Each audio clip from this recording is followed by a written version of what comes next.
Today is Wednesday, March 31st, 2021. Coming up on Roland Martin Unfiltered. President Joe Biden releases his $2 trillion infrastructure plan today.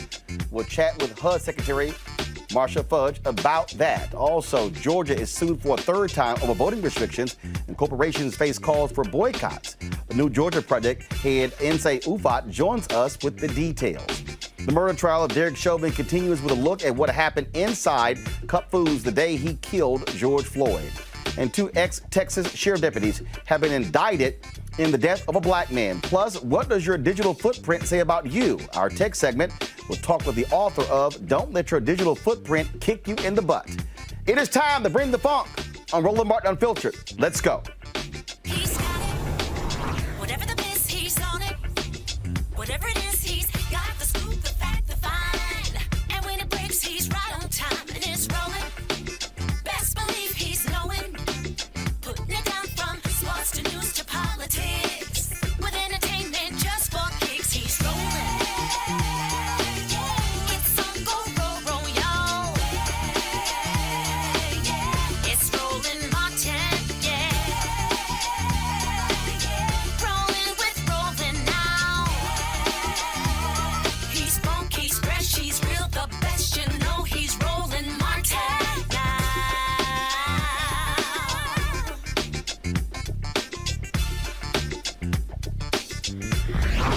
Martin. Today, the White House unveiled a massive $2 trillion jobs plan focused on infrastructure and the climate. With the American Jobs Plan, President Joe Biden will address some of the nation's most pressing problems like climate change, decaying water systems, housing, and the country's crumbling infrastructure. He announced it today in Pittsburgh, where his campaign for president started. Here's some of what he had to say. We all will do better when we all do well.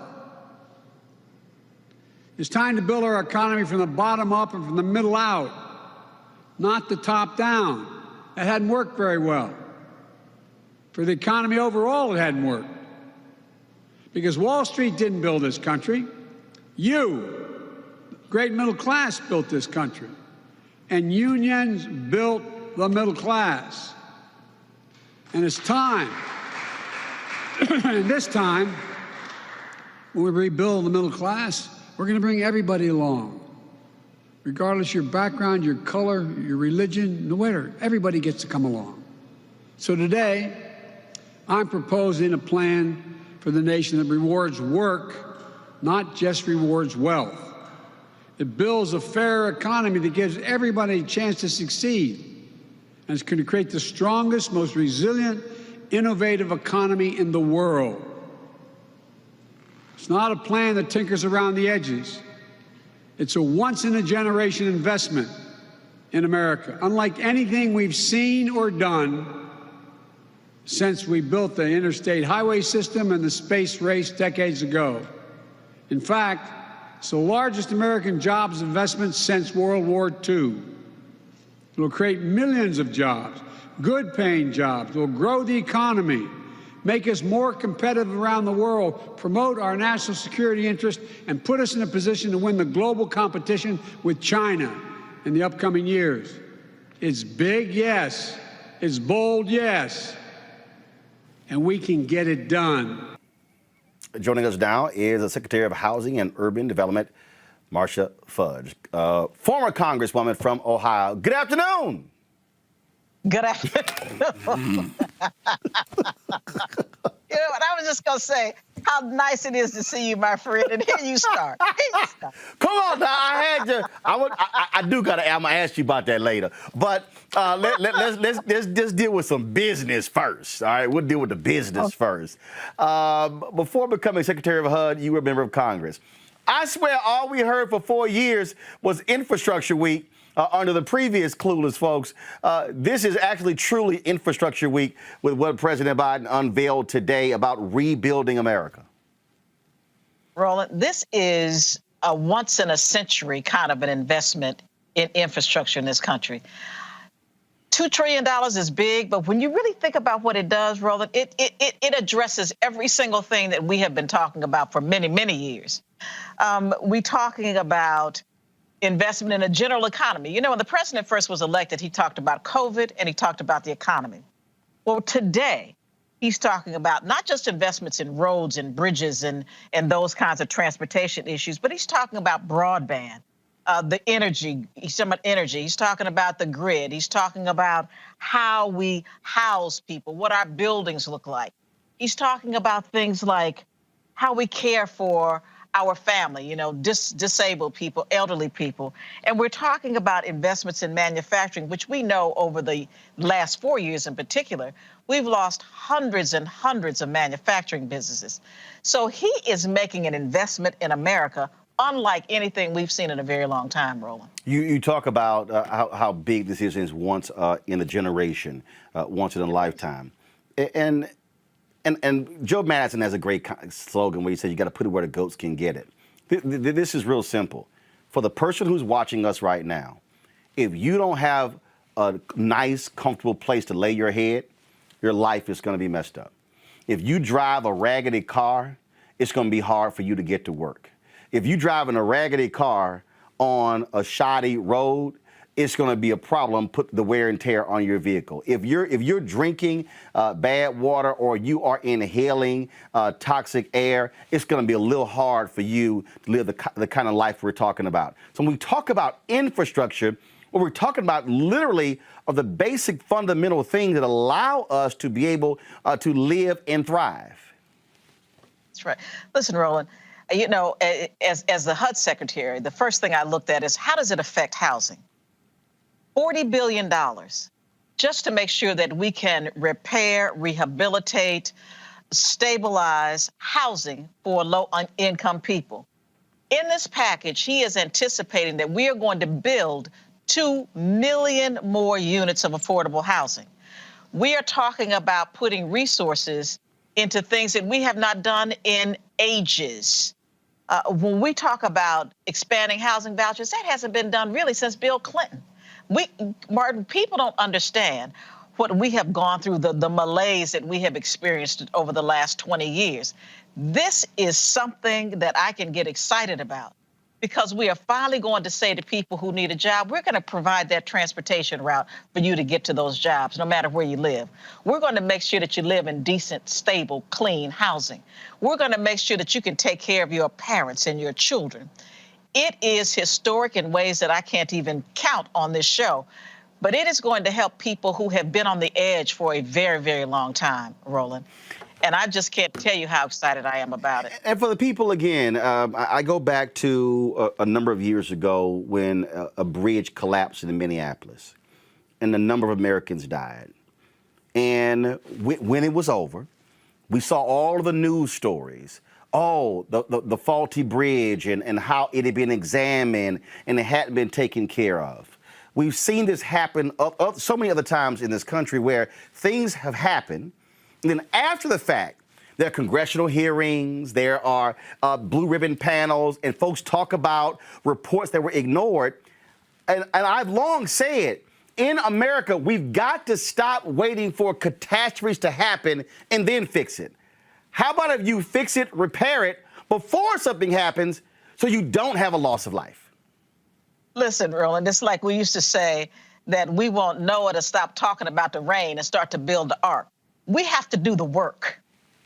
And I would say to you that when you couple this with the rescue plan that has already passed Congress, where for almost all poor people, we have cut poverty just about in half. You take a $1,400 check. If you have a child under 6 years of age, you're going to get a $250 check a month for a year.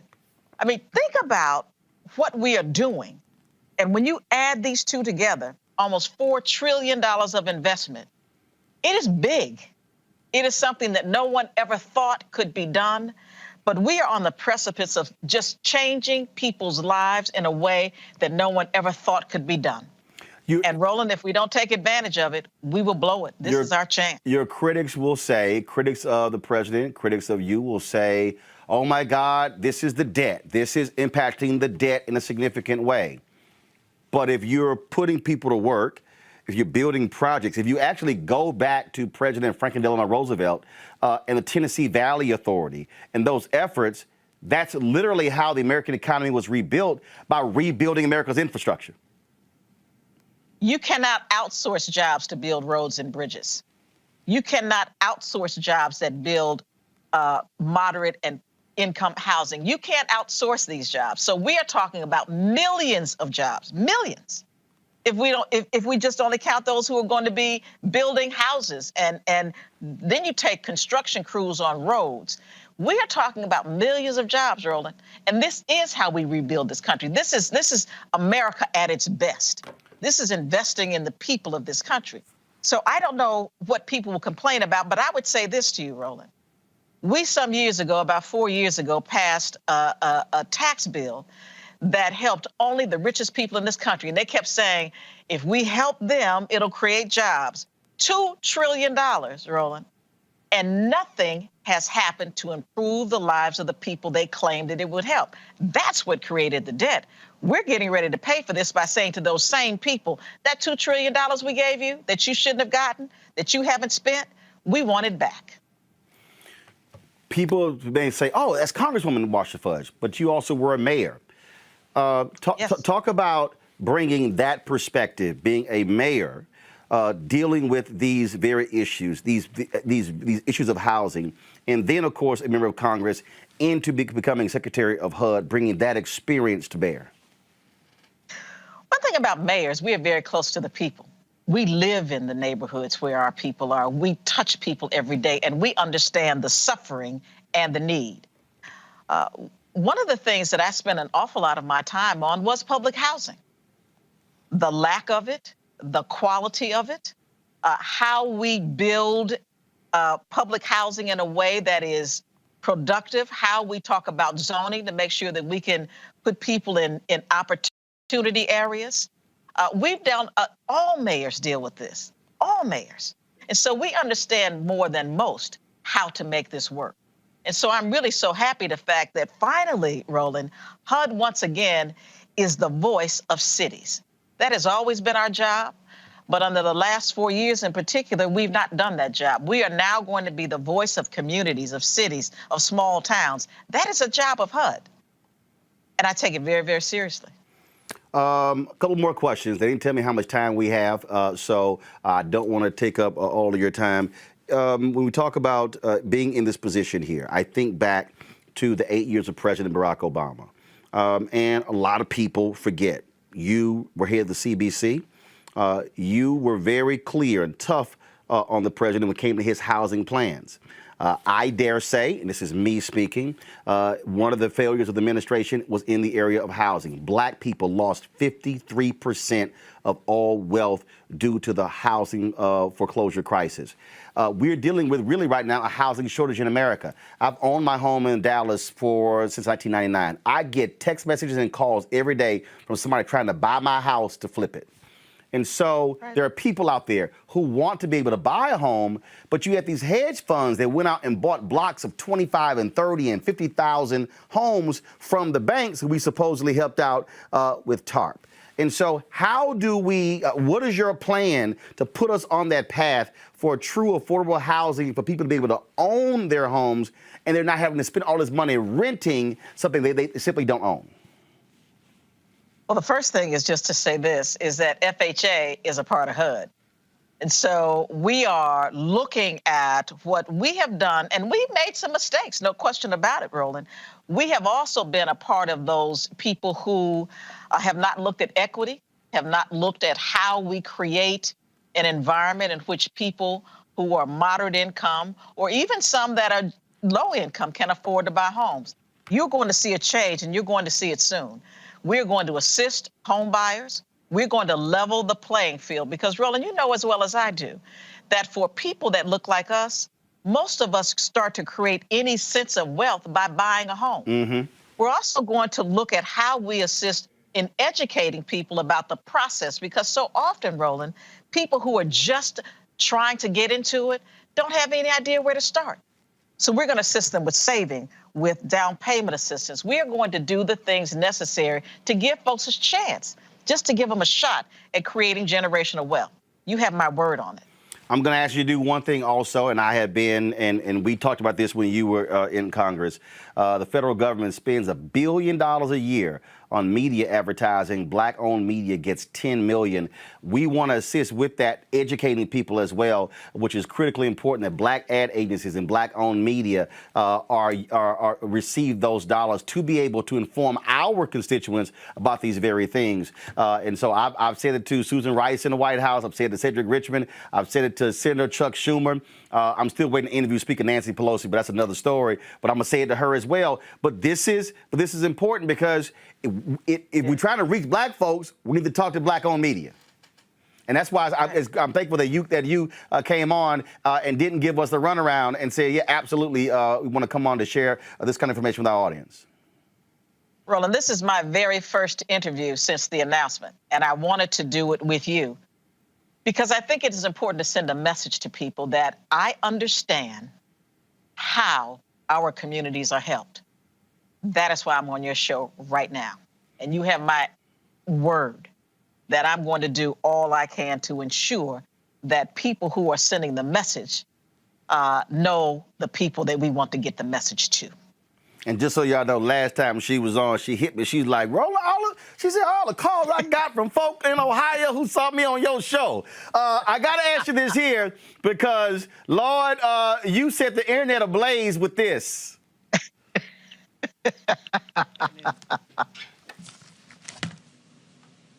Good afternoon. Good afternoon. Oh, thank you. I was wondering if I was in this room by myself. I gotta ask you, you had to be even surprised with how everybody said, oh, Lord, that's a black auntie right there. Roland, I didn't even think anything about it at the time. That's our culture. You speak, people speak back. Right.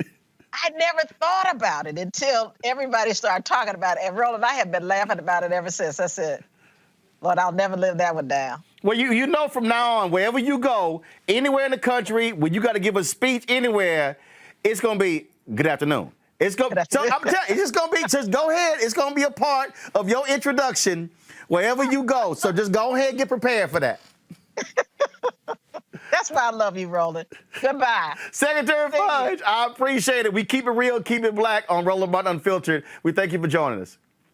Love you, my friend. Talk to you soon. Love you as well. Thanks a lot. All right, y'all. That's Secretary of Housing and Urban Development, Marcia Fudge there. Y'all know I had to ask her about that. I'm sorry. That video it's going to be around forever. So that was just a great one there. Let me go to my panel right now. Y'all, please pull my panel up.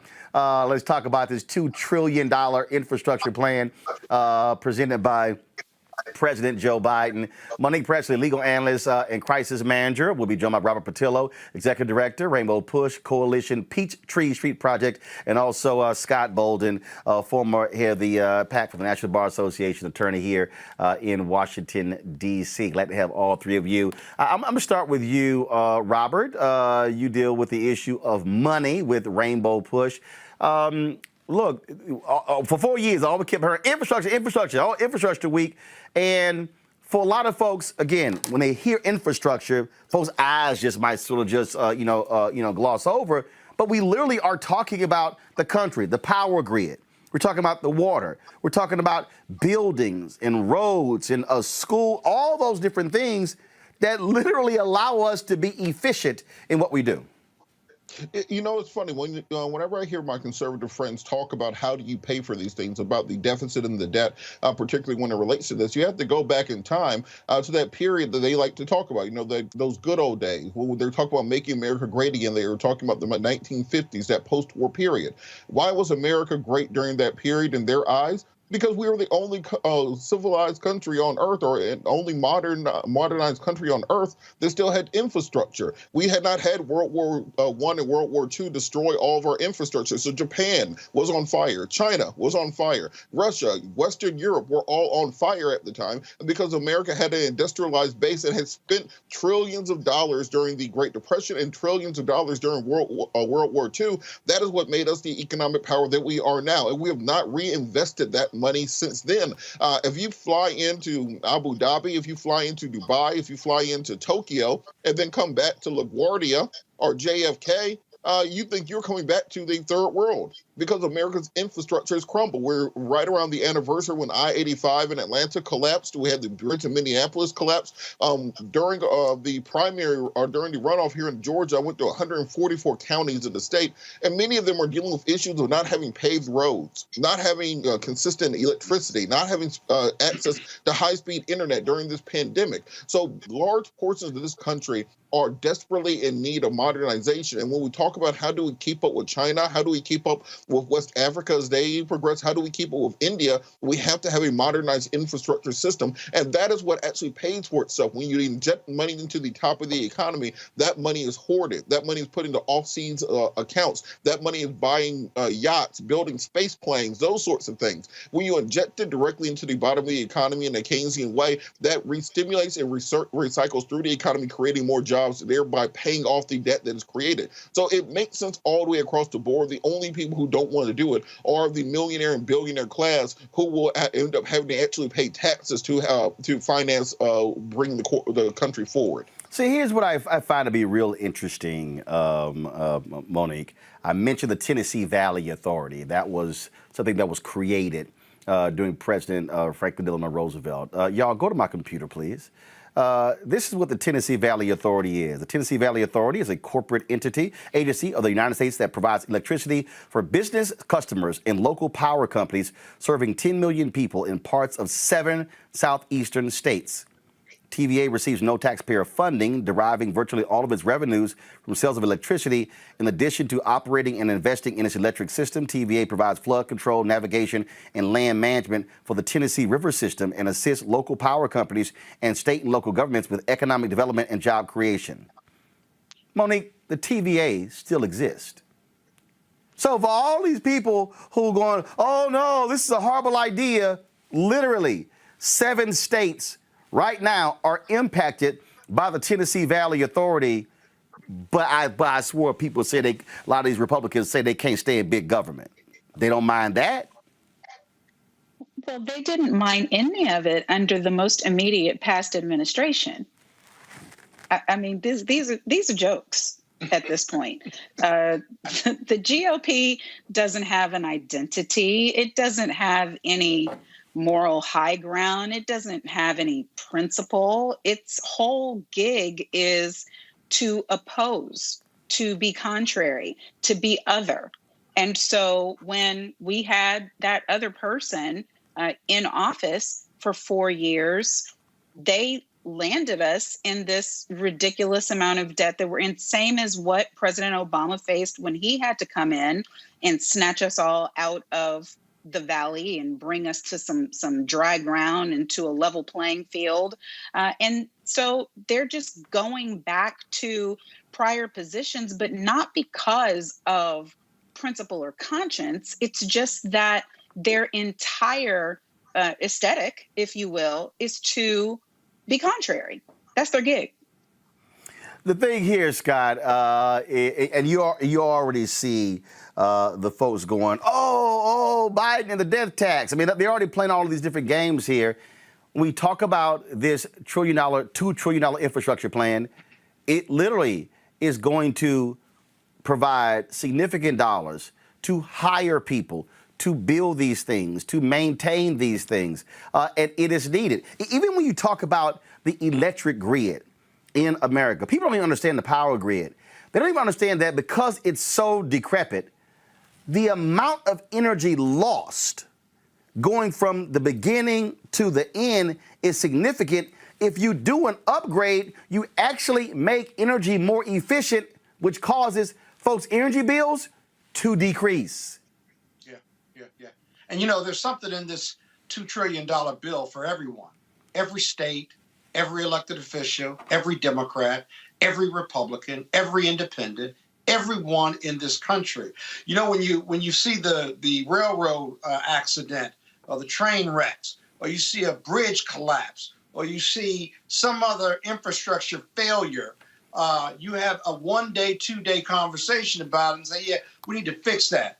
When Trump was in office and others, you said, listen, we can all agree on infrastructure because that helps everyone. Let's do it. Never got done, but that tax cut got done. And so to the Republicans, I want them to just shut up, right? just shut up, because this infrastructure bill is going to put people back to work. It's going to increase taxes on the corporations. But I got to tell you, most of my corporate friends and clients say, well, Biden's going to raise my taxes. And most of them really do say privately, they say, well, that just means we got to go make some more money. Let's figure out how to make some more money. And I'm telling my Republican friends the same thing. Figure out how to pay the taxes, figure out how to pay more money, and we're going to have the #1 infrastructure within 10 years because we've got $2 trillion to put behind it, and we will be far ahead of every other country. It's necessary. It needs to get done. Well, but Robert, here's what's crazy, and again, it's akin to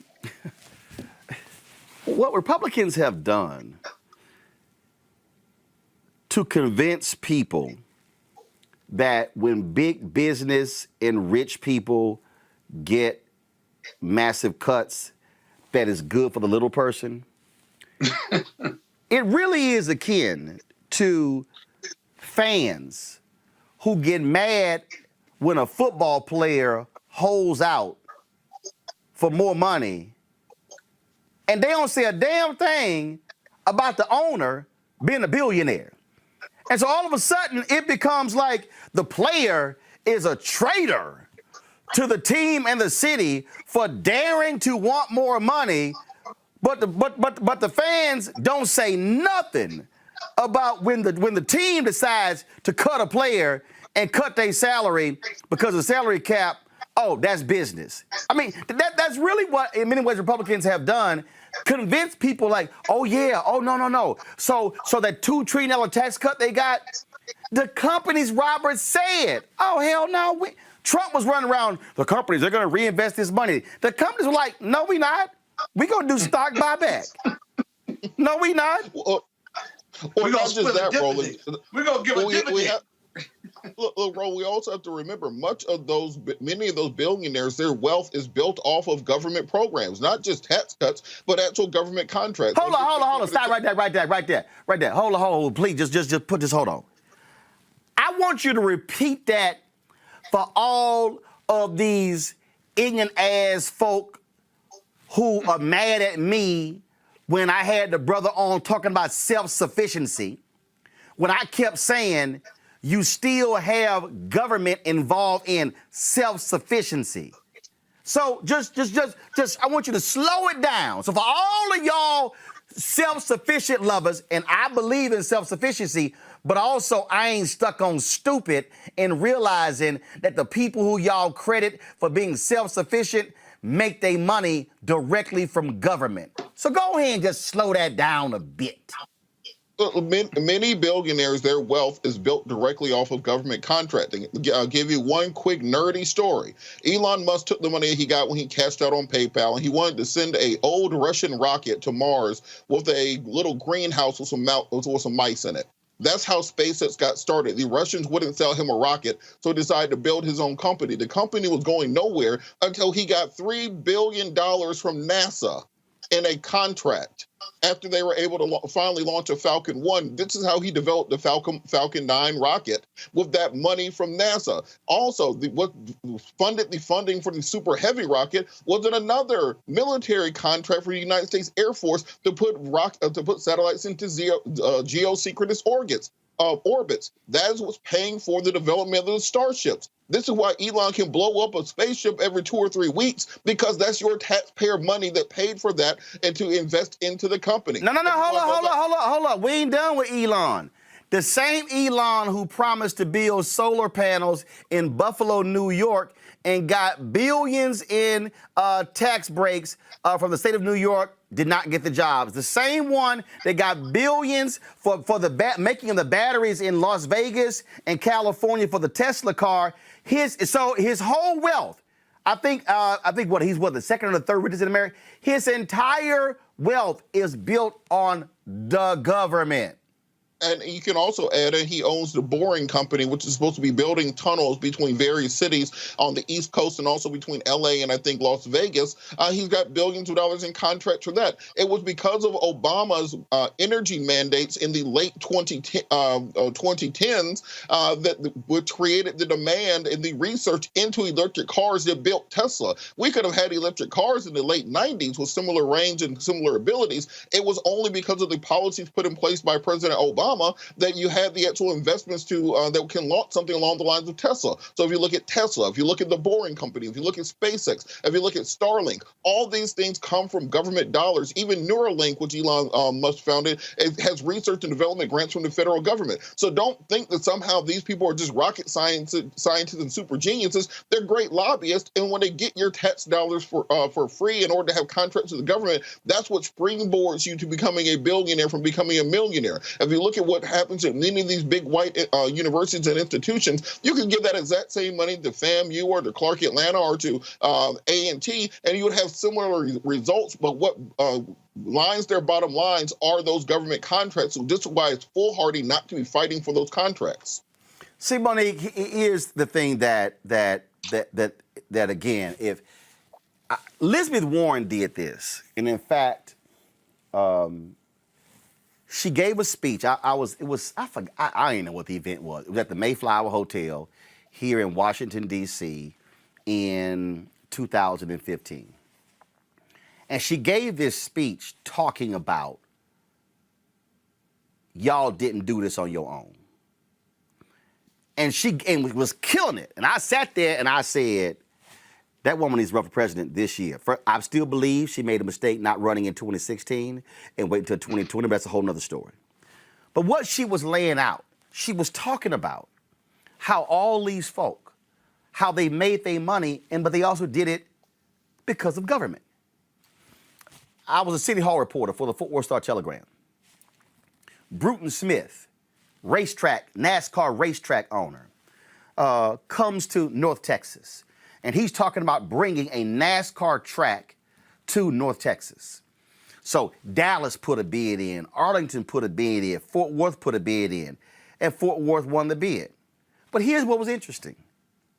In order to secure him building it, he said, I'm going to need the state of Texas and the city of Fort Worth to build entry points to the track, build an off-ramp, build roads leading to it. I think Fort Worth put up something like $65, $70 million. I forgot how much the state put up. But the bottom line is this here. For all the talk of Bruton Smith self-sustained building a track, he could not build it without government. I really hope President Joe Biden and Vice President Kamala Harris, when they travel around the country touting this, they literally say, government made that happen. Government made that happen. Government made that happen. So for all y'all who hate government, hate the project. You hate government? Hate that road. You hate government? Hate this. Go to my computer. This is from CNBC. This is what's in his plan. $621 billion for bridges, roads, public transit, ports, airports, electric vehicle development.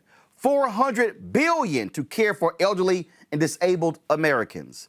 $300 billion to improve drinking water infrastructure, expanding broadband, upgrading electric grids. $300 billion into building and retrofitting affordable housing, along with constructing and upgrading schools. $580 billion in American manufacturing, research and development, and job training. So for all the Republicans who keep saying, Monique, that they are the party for the blue-collar worker, say government is making this possible. Once again, they just slipped into that hole where the party of the blue collar worker position when all of the other positions didn't work. But every time you say government, I don't disagree. It certainly is government, but government translates to us. It's taxpayers. It's the middle class that made that happen, right? It's the working poor who made that happen. It's those who are wealthy but not so wealthy that they find ways to escape their taxes every year. They're the ones who, over years and decades, have made these things happen. And what I believe we have an onus to do for our own people is to show them the way, maybe not to Elon Musk level of billions out of access to government contracts, but there are grants up every day where there's a requirement for diversity access, where there has to be 3, 4, 10% given to diversity registrants. There are organizations that the entire purpose is to assist people of color, whether you're a double minority like Black and woman, Asian, and et cetera, in order to gain access to these funds, to contracting and bids. And these are for everything from janitorial services and hair care to high-tech jobs. So the information is out there so that we can access the wealth for ourselves, doing things that we are already doing and struggling to do because the ones that get in the room and the ones who have the access don't want to tell how they got there, don't want to make room inside. And there are opportunities there for people in all kinds of career paths. See, Scott, Republicans have been effective at somehow convincing folks, oh, you want government to be your daddy and mama. No. Excuse me, I'm just not dumb. See, I'm sorry, I'm just not dumb like these simple Simons who keep voting for the Republican Party.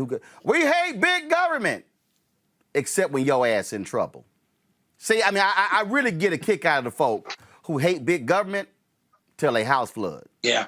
They hate government till a tornado hit. They hate government until a hurricane comes. They hate government until there's fire. They hate government until a whole bunch of stuff happens. They hate government until there's a heat wave. They hate government until there's a cold snap. I'm telling you right now, it's a whole bunch of Republicans in Texas who hate government when they were freezing their ass off this winter, was like, yo, where was government? And see, this is the thing that for people to understand, and I got some fools like, oh, Roland, you all about Democrats and big government. No, I'm just not dumb. I keep saying, y'all, the moment you born, your birth certificate, government document. In fact, your ass go to high school, and it's a public school, your high school diploma is a government document. Government document. Immunizations, government document. Go to a public college. They don't want that. Go to a public college. Government document. Get married. Government document. Get divorced. Government document. Your ass died. Death certificate. Government document. So let's just stop acting like government ain't got no part in our lives. Well, I agree. I was listening to Robert, and I started thinking about these technology companies, and then I started thinking about every real estate developer in the history of America who develops in cities around this country. I think about the Trump Hotel that's owned by the government. They gave me money. Scott, we are live streaming this show right now on the internet, on YouTube, Facebook, and Twitter. Hell, the government created the damn internet. Right. You had Marcia Fudge, who is one of the biggest investors. HUD is one of the biggest investors to not only housing developers, but healthcare companies, hospitals. They provide healthcare insurance, and they provide infrastructure and loans to private sector companies to build out based on the fact that these communities need those services. But what triggers the partnership is the government and the monies they invest. Every real estate developer I've ever represented, there's a component of going to the government because they either need tax credits, they need low finance bonds or 501c3 bonds, they need tax increment financing. That's all government, if you will, all of government. And so you're absolutely right about that. You could certainly put it in. You could certainly put it in something else or put it in some other group, but it still ends and begins with the government. And last point here, which was one of the reasons why Marcia Fudge actually wanted to be the head of the agriculture, the USDA, y'all. Oh, yeah, that's another one. The USDA has the largest bank in the federal government. The largest bank. The USDA's bank literally bills billions of stuff in rural America every single day. Y'all, that's government. So I'm just saying, if y'all running around talking about, oh, this $2 trillion plan is just too much, this is real simple. Who else is going to rebuild the roads?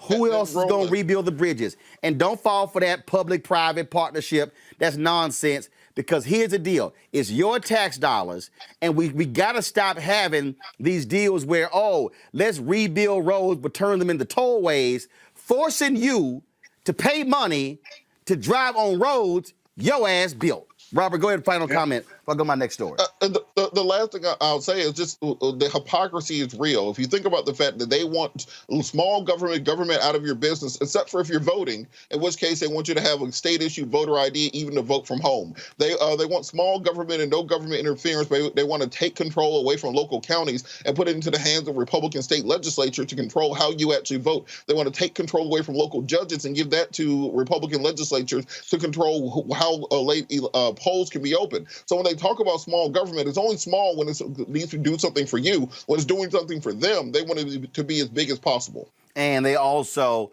in Georgia and Alabama and other places, passed laws preventing cities from getting rid of Confederate statues, but they say they like small government and not Big Brother. Y'all, don't get pimped, don't get played, don't fall for the okie doke, don't get bamboozled. That's why on this show, we expose the lies, we speak the truth, and we fact check stuff. And if you come on here and lie, and I know some black conservatives out there, they all upset. They like, Roland always dogging black conservatives. Well, if you come on here lying, yeah, it's going to get called out. Going to a break. When we come back, we're going to talk about voter suppression in Georgia. Coca-Cola, all of a sudden, new statement. Delta, all of a sudden, new statement. What's happening in corporate America? And guess what? Black. Why you're not switching the camera? I need y'all to wake up in the control room. Thank you very much. Black corporate executives? Where are they? All of a sudden, they are speaking up. Where was all of this before the bill was signed into law? That's next on Roland Martin Unfiltered. I believe that it's movement time again. In America today, the economy is not working for working people. The poor and the needy are being abused. You are the victims of power, and this is the abuse of economic power. I'm 23 years old. I work 3 jobs. Work 7 days a week. No days off. They're paying people pennies on the dollar compared to what they profit, and it is time for this to end. Essential workers have been showing up to work, feeding us, caring for us, delivering goods to us throughout this entire pandemic, and they've been doing it on a measly $7.25 minimum wage. The highest check I ever got was literally $291. I can't take it no more. You know, the fight for 15 is a lot more than about $15 an hour. This is about a fight for your dignity. We have got to recognize that working people deserve livable wages. And it's long past time for this nation to go to 15 so that moms and dads don't have to choose between asthma inhalers and rent. I'm halfway homeless. The main reason that people end up in their cars is because income does not match housing cost. If I could just only work one job, I could have more time with them. It is time for the owners of Walmart, McDonald's, Dollar General, and other large corporations to get off welfare and pay their workers a living wage. And if you really want to tackle racial equity, you have to raise the minimum wage. We're not just fighting for our families, we're fighting for yours too. We need this. I'm going to fight for it until we get it. I'm not going to give up. We just need all workers to stand up as one nation and just fight together. Families are relying on these salaries, and they must be paid at a minimum $15 an hour. $15 a minimum. Anyone should be making this to be able to stay out of poverty. I can't take it no more. I'm doing this for not only me, but for everybody. We need 15 right now.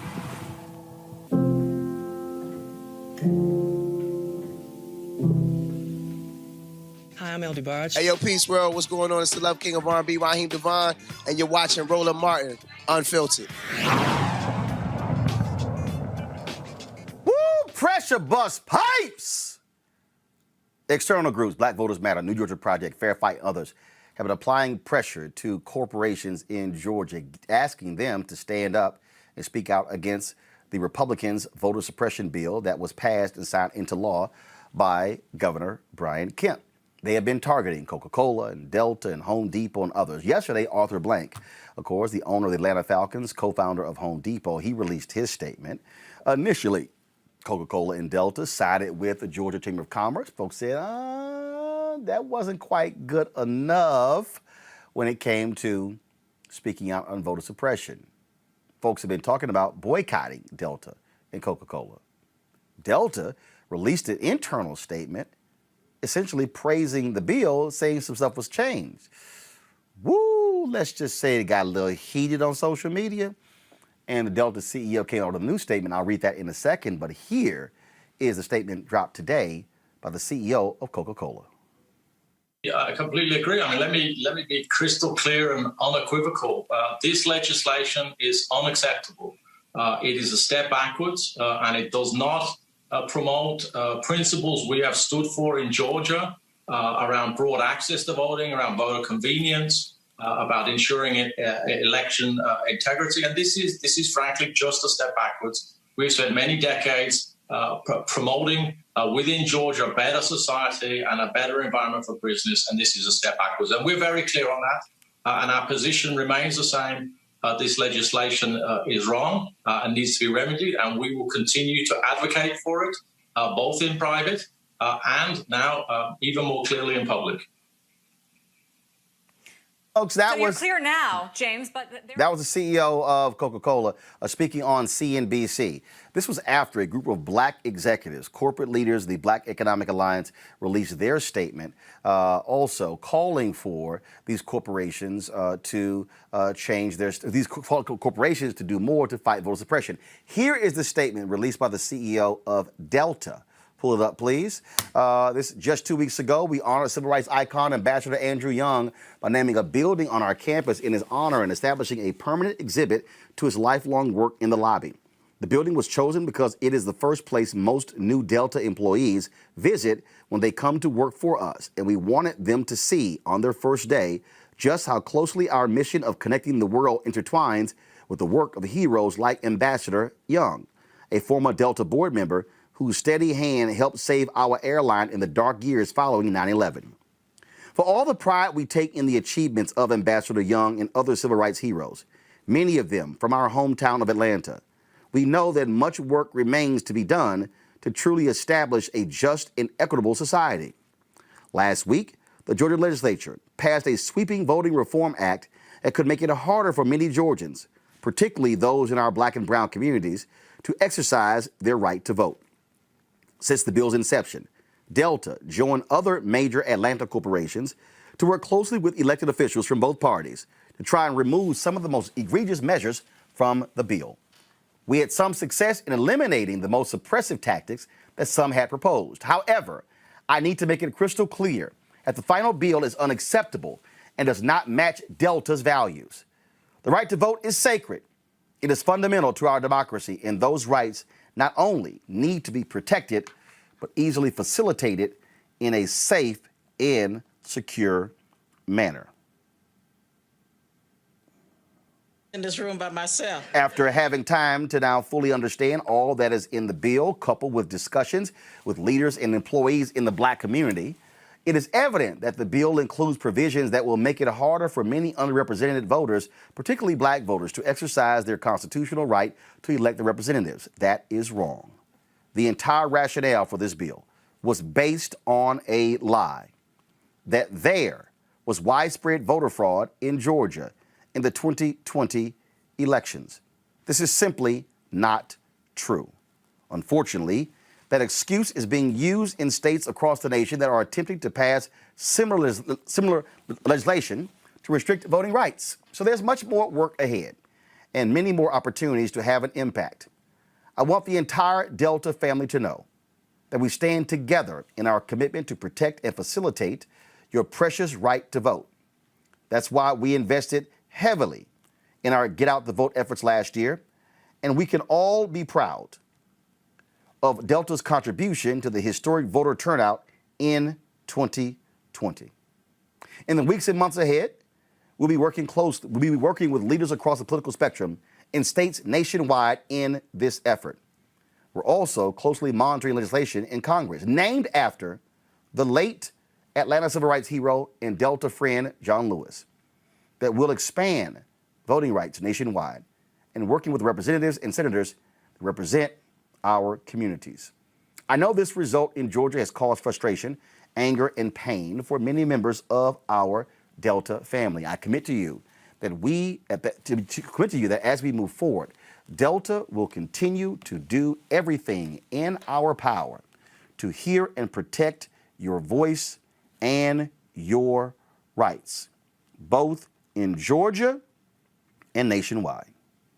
Thank you for all you do for your communities, your loved ones, and for our Delta family every single day. But folks, that is, of course, the CEO, Ed Bastian, of Delta. Joining us right now is Francis Johnson, the board chair for the New Georgia Project.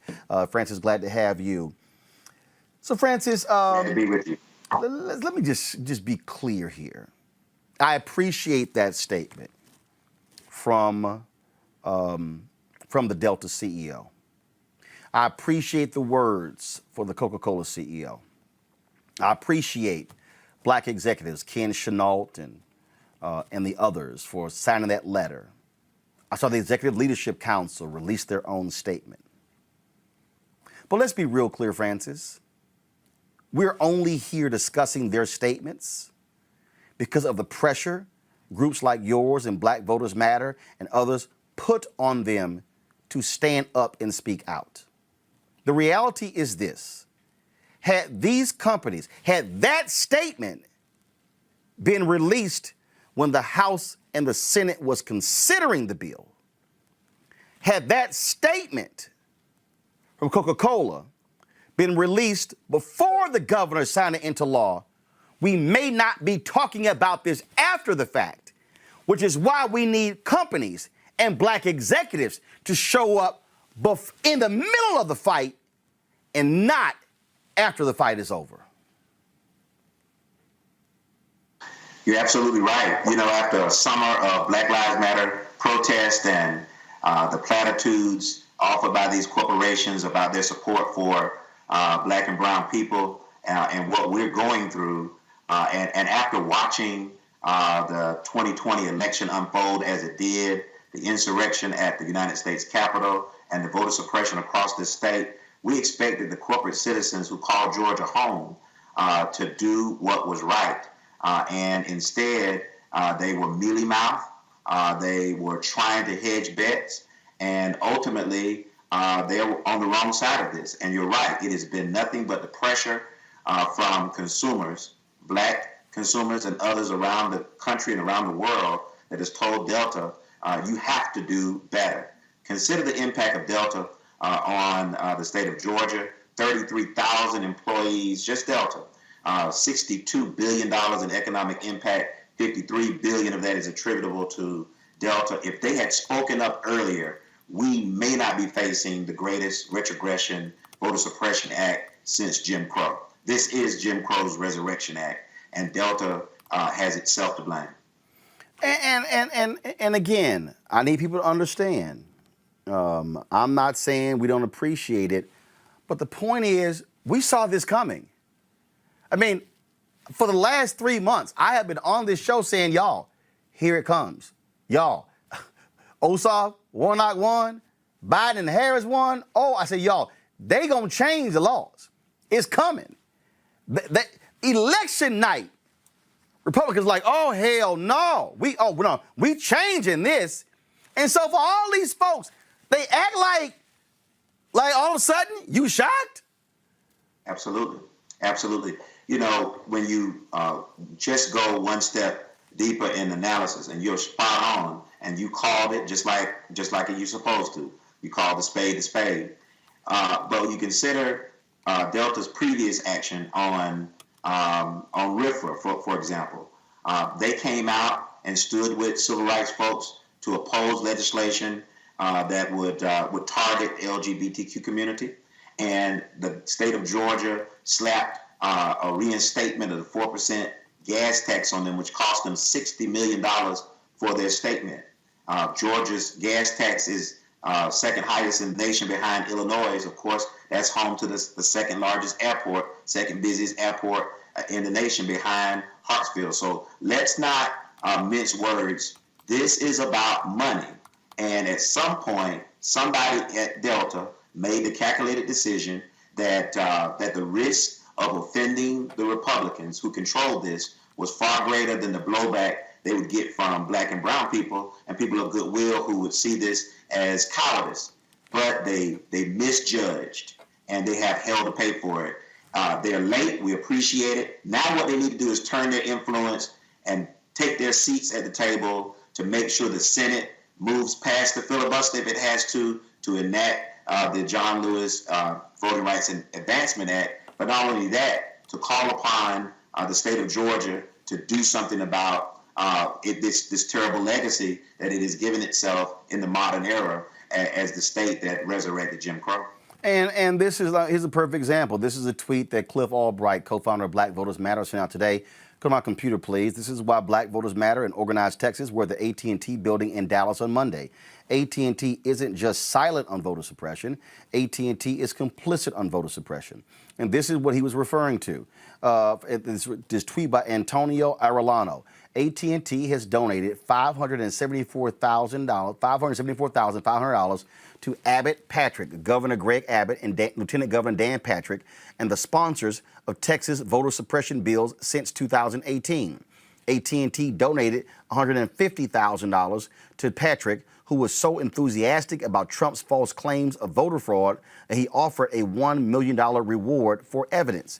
And so what this is saying is, okay, folks out there, if you watching DirecTV, if you're sitting here watching HBO Max, if you're watching any of these networks, if you've got AT&T phone service, if you're using anything with AT&T, AT&T's money is going to Republicans who believe in voter suppression.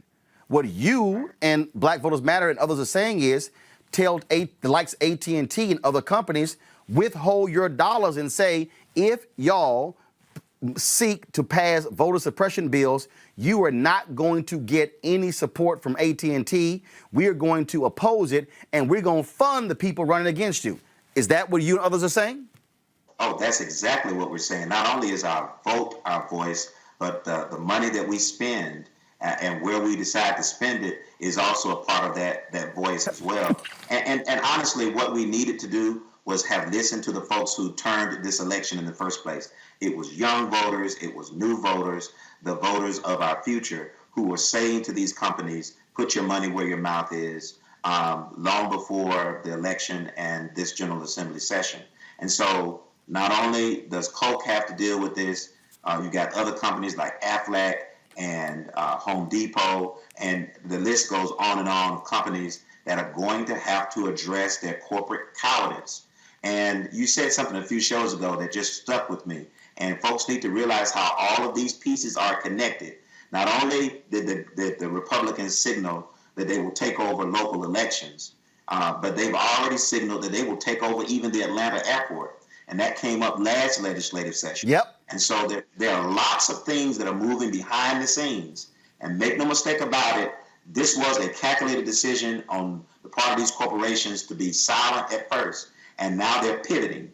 The pivot is late, but they need to take their influence and now make sure that the United States Senate chooses freedom over the filibuster, that enacts the John Lewis Voting Rights and Advancement Act, and helps Georgia to move past this. If the Senate did its job, then we have to worry about the implementation of this Jim Crow Resurrection Act here in Georgia. Francis Johnson, New Georgia Project. We surely appreciate it. Thanks a lot.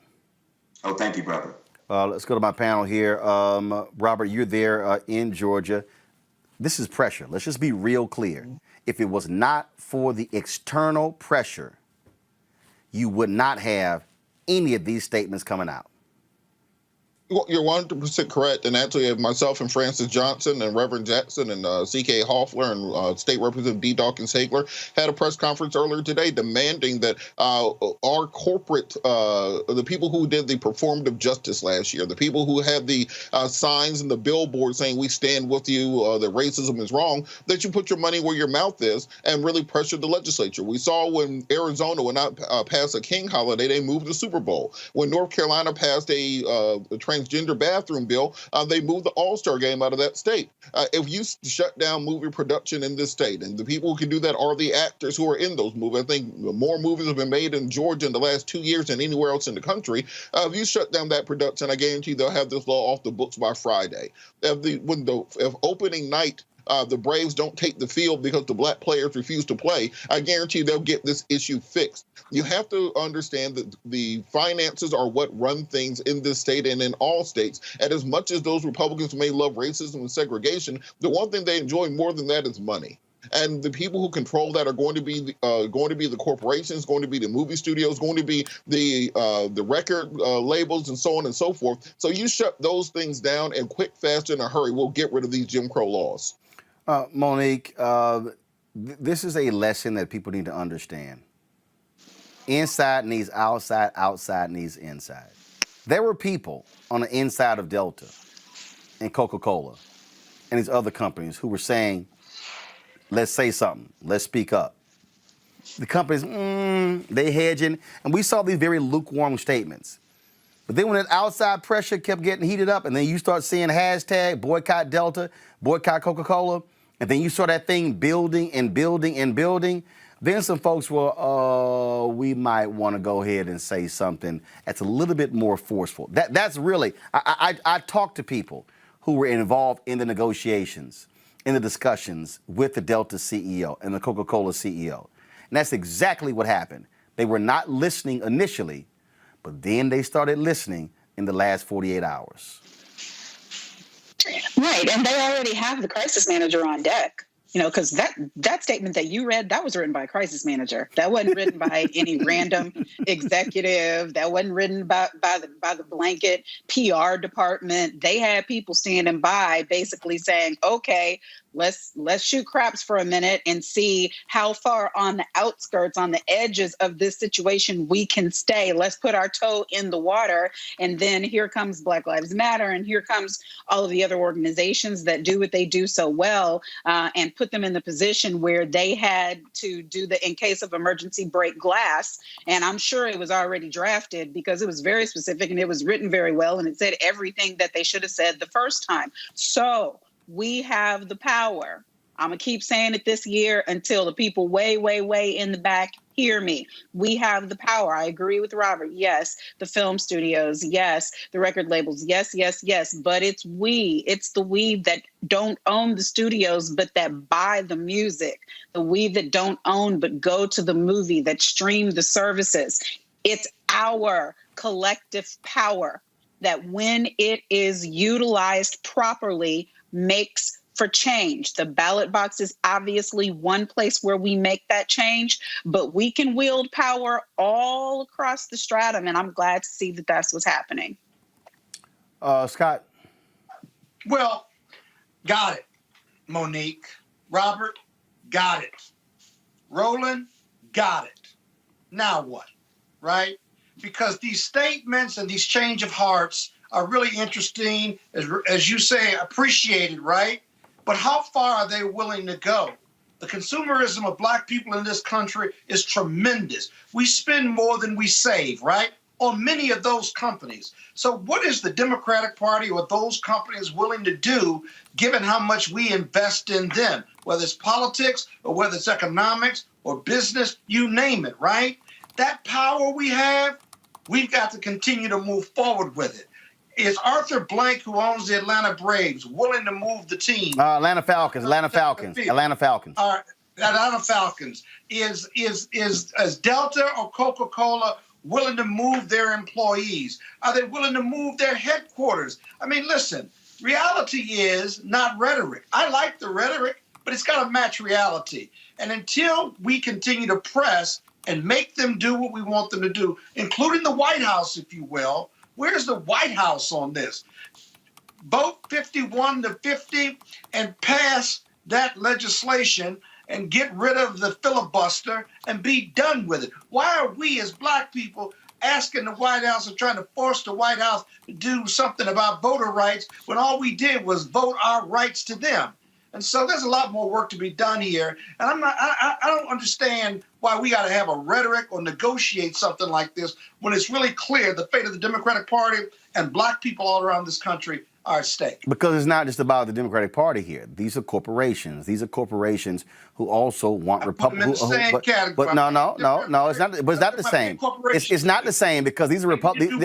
It's not the same, Scott, because these are corporations. Scott, these are corporations. Scott, I'm aware of. I understand that these are corporations that also have other business interests where they want Republican votes. For instance, there's a gaming bill going on in Georgia where they don't have enough Republican votes because the white evangelicals don't support it. So therefore, they need those black votes. This is where Black Voters Matters and others have said, okay, black legislators, y'all make it clear. We ain't voting on that bill unless y'all get rid of the vote suppression bill. We will let your gaming bill die as a result. Right. I like that leverage. The next step has to be, yes, how are you going to repeal it? And so, yes, what these corporations are going to have to do, because we saw it with the transgender bathroom bill in North Carolina. When corporations said, we're going to stop doing movies, we're not going to have conferences, we're going to hold back on job announcements and transferring folks to North Carolina unless you get rid of the bill, they changed the bill. That's what this has to happen. So are we boycotting Georgia? No, wait, see, no. See, hold up, no. See, right there. I've said the last couple of days that folk who are talking about boycotting need to, first of all, listen to the folks in Georgia first on this very issue. Why is that? Because they're the ones who know it best. That's one. Two, there has to be a plan of action when it comes to do so. This is what Stacey Abrams tweeted, folks, literally about 30 minutes ago. Guys, go to my computer, please. This is, I'm going to go to it, read it in a second, because what she did was she specifically spoke about this issue of boycott because folks have been talking about it. They've been talking about it. And this is, I'm just going to read it. Don't worry about it. She said, as a black person, a Southerner, and an American, I respect and defend the right to boycott. But the communities most targeted by SB 202 would be most hurt by a boycott of Georgia. Bring your business to Georgia, and if you're already here, stay and fight, stay and vote. Hashtag GAPOL. Now, others have a different. Let me finish. Others have a different point of view. Yeah. What I'm saying is, for me, I don't live in Georgia. I'm going to take my cues from the people who are on the ground fighting, as to relates to what the next tactic is to get the law dismissed. You got to cut off the money. Call it what you want. You got to cut off the money, though. Robert?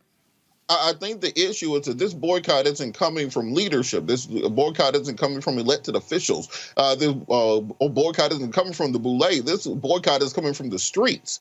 These are the people who have been active, who have been marching for George Floyd, who have been marching for Trayvon Martin, who have been marching for Rashad Brooks, who have been marching for Ahmaud Arbery. And when they see these things happen and understand that we're being turned back into back towards Jim Crow, despite what they did to get into those streets in November and in January, there's nobody who can take these dogs off. So the only thing that's going to fix this is the legislature getting in there and fixing it. These corporations, there's no reason we should be begging these people to do the right thing.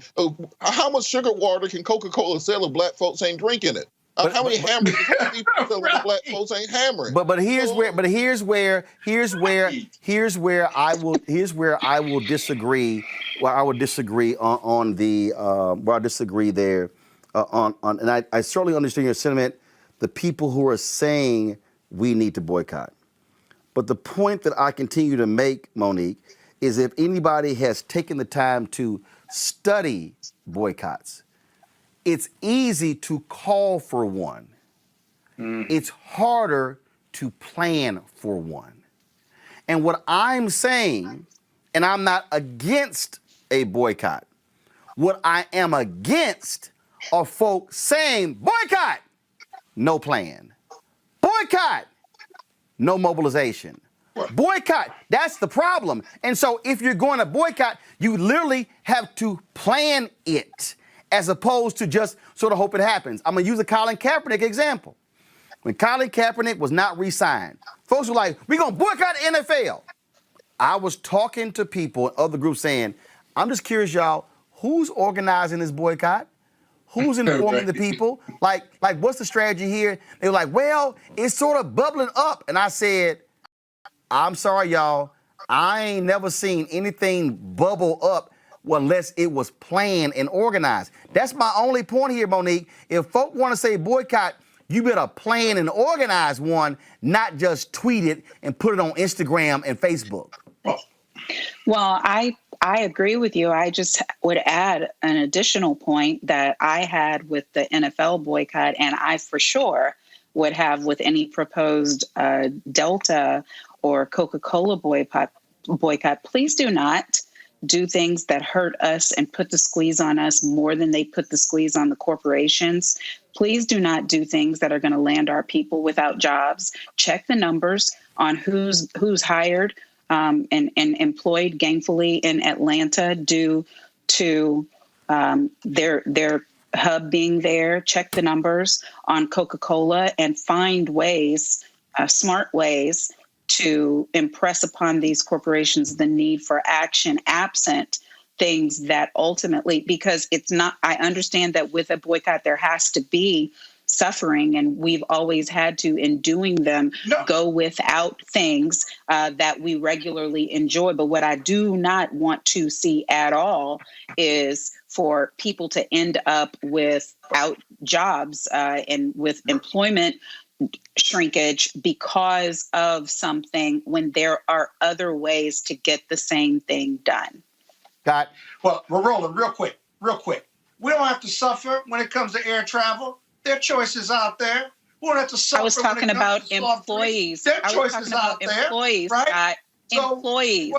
Employees. The alternative companies I'm talking about the those workforce. services and goods have employees too. So nobody's asking anybody to suffer. That's just two examples, right? So listen, either the companies are committed or they're not. And I'm not interested in what they write and say. What are they prepared to do? And you're right. We should be organized. I agree with you, Roland. It's hard not to agree with that. But the reality is there's no suffering we're asking people to do because there are alternatives. And if you can get people to think about alternatives, right, then the money goes elsewhere. You don't take the money away. It goes elsewhere. Are we going to be organized enough to do that? That's what the next steps are.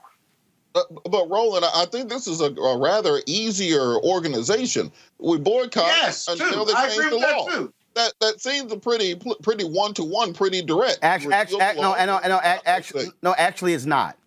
Actually, it's not. Because the reality is okay, stop. First of all, here's the whole deal, okay? So if we want to sit here and go here, okay? If you're going to actually participate in a boycott, you do have to have a plan of action. So, for instance, what are you saying to people? First and foremost, are you asking people right now to drop their Sky Miles? Are you asking people not to book tickets on Delta? Are you asking people to?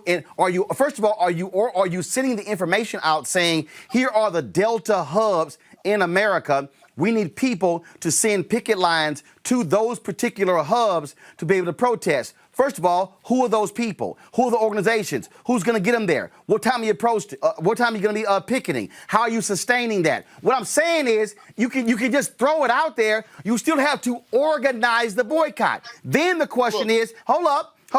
Then the question is, are we hitting Delta on Monday, Coke on Tuesday, Home Depot on Wednesday, Aflac on Thursday, UPS on Friday? See, again, I'm just laying out strategy here. I'm not laying out boycott. You just laid it out. What I threw out there was suggestions, because here's the deal, Scott. If you call for a boycott and say, show up at Aflac on Wednesday, and 4 people show up, that's failure. Somebody stimulates the people to show up. You work out all that with the organization. See, here we go. Right there is why they failed. Right there. Because folk want to say somebody else should do it. All I'm saying is to the people who are throwing out their boycott, you better plan it. You better plan it And hell, Robert, you sitting there working with Rainbow Push. Reverend Jackson know this. The success of Operation Breadbasket was successful because there was a clearly defined strategy to get results. Read Martin Depp's book, Operation Breadbasket, 1966 to 1971. It was clear. The reason it was successful is because it wasn't just poof, there it is. I got to go to a break. Go ahead, final comment, go. Real quick, two things. One, of course, that planning is underway. We're in the early stages of this. Bill got passed last week, but you make sure people understand that this is the fight that we're going to get into. Number two, there's always been this tension in Atlanta between the establishment, between the Daddy Kings and the Dobbs of the world, and the young revolutionaries, the Atlanta student movement. The reason much of what Dr. King did was in Albany and Montgomery and Birmingham was because of the establishment of the Black community that wanted to run things in Atlanta. So there's always going to be this tension between the people who have the financial interest and the people who have the energy in the streets. Right now, the energy in the streets is what's moving the ball forward. That's that third rail, and we have to harness it. And actually, that's also not fully true. Because guess what? What has actually been moving the ball is that Fair Fight, New Georgia Project, Black Voters Matters, and others, it has still been planning. It just ain't happening just because. All I'm saying is it still has to be planned. And I've been talking to these different people, and you know what leaders have been saying? Leaders who are there on the streets, leaders who have been on the ground, they're saying, we're not going to do stuff ad hoc. We're actually going to do things very methodical way, because they're saying is, when you get to boycott, again, using the model of Operation Breadbasket, which Reverend Jackson knows very well, boycott was the last step. It was the last step. It wasn't the first one. Got to go to a break. We come back. We'll discuss the Derek Chauvin case, the trial today that took place right here in Roland Martin Unfiltered. Back in a moment. America is starting to breathe again. A decent man as president. A plan to protect us. It feels almost normal, but it's not.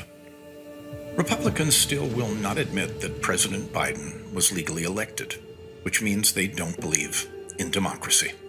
They believe an election is only legitimate if they win. That's not democracy. Their plan? Pass voter suppression bills to block minorities from voting, take back Congress, impeach President Biden. We refuse. We refuse to accept the end of the American experiment. We refuse to allow anti-democratic autocrats to steal our country. We choose to fight, and we will not lose. Join us. Hi, I'm Teresa Griffin. Hi, my name is LaToya Luckett, and you're watching Roland Martin Unfiltered. Witness testimony and surveillance video was shown today in the Derek Chauvin murder trial in Minneapolis. Of course, it provided the first look at George Floyd's actions inside Cup Foods before his death. It was from inside the store. Shows Floyd casually walking into Cup Foods, roll it please, and talking with customers and employees. We also heard from the store clerk and others who witnessed the murder. Guys, y'all can roll the video. We're going to talk over it. Monique, I want to start with you. You've been following the trial. Just your assessment of what happened today. The evidence was devastating. The witness testimony was certainly painful to listen to. I've been in trials of my own where I found myself praying for my witnesses, that we all would end up making it through, and that nobody would collapse on the stand, and that I would keep it together and do my job at the table. And I found myself doing that today, even though I'm not there, not in the trial. Even one of the tweets that I tweeted today was "Help him, Holy Ghost," because when we saw the prosecution's witnesses time after time be racked with guilt and then ultimately just collapse in tears watching the evidence be put before the jury, I can only imagine what the jury's reaction is to these things. But the other thing that I would say is that the prosecution is doing an almost seamless job on presentation of evidence and witnesses and strategy. They pulled the sting today. I'm sure Scott will explain after I'm sorry, I have to cut out early today what that means. But when you know that there's bad evidence that's going to come at some point and you want to control that narrative and present that evidence yourself before anybody else gets a chance to, they started yesterday with what really matters, the relevant evidence about how George Floyd did not need to die. They backed up today. So they went in reverse chronology and explained what happened before he ended up on the ground outside. And then they ended, with the MPD technician coming and all of that body cam footage coming in. And all I was thinking in my head the whole time I was watching that footage is they ought to rot in hell. They ought to rot in hell. They ought to rot in hell. I mean, convictions really are not good enough for what we saw today. Scott, your assessment. Yeah, I agree with Monique. The sting they pulled out today, what Monique was talking about, was the store clerk that actually called the police. I actually didn't know there were that many counterfeit bills coming through that community. I mean, it's like this was the second one. But he said he thought that George Floyd was high, although he could have a conversation with him. And he called the police because he had this counterfeit bill. Turns out that George Floyd did have drugs in his system, but that's part of the defense. The prosecution put that witness on today to take the sting out of that, to add credibility to their case, to the jury, saying, this jury, I'm going to give you all the facts, not just some of the facts. I'm not going to hide anything from you. So when you hear this from the defense, you will have heard it already. But the emotional testimony, and it's early, is expected. But what you got today, the power of the testimony was reflected in how the video manifested emotionally with all of these people who observed this. Their helplessness, for one, but more importantly, that they watched the life force being taken away from this black man under the knee of the defendant and the police. And you don't have many videos like that. I've told you before, Roland, the power of this video and why you had protests all over the world was the slowly left, the life force left this man's body and you observed it. It wasn't a gunshot. It wasn't a fight. It wasn't him running and getting shot in the back. No, this 9 minutes was just grueling and awful. And you heard a lot of that on the stand. It's an excellent start for the prosecution, but know the experts are coming and the cause of death is going to be hotly debated and litigated.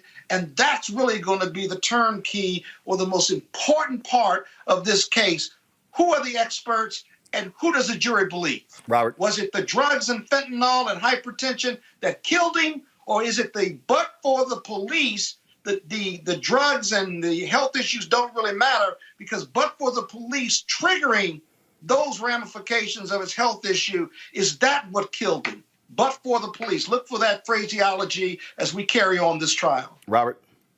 There's an odd thing that the defense is doing is a kind of divergent, bifurcated defense. One is this idea of the buck defense, where George Floyd was this 6'5", monstrous, towering individual, athlete, hopped up on drugs, a super soldier, flipping over cars, juggling buildings, all that. And so, of course, it took a small 5'9", very weak officer. We had to hold him down. We had to put our knee on his neck. There was no other way for us to contain him. The buck defense. I've been using it since slavery to talk about black men. But then they have a second defense, which is what Scott was just mentioning, which is kind of an eggshell defense, saying that George Floyd was so sick, so weak, so decrepit, so riddled with drugs that he would have died at that exact same place at that exact same time with no intervention from the officers, that he was a person in such poor physical condition, such poor health, that there was nothing that the officer did that contributed to his death, that it was simply the forces of nature and the officer just happened to be there at that time.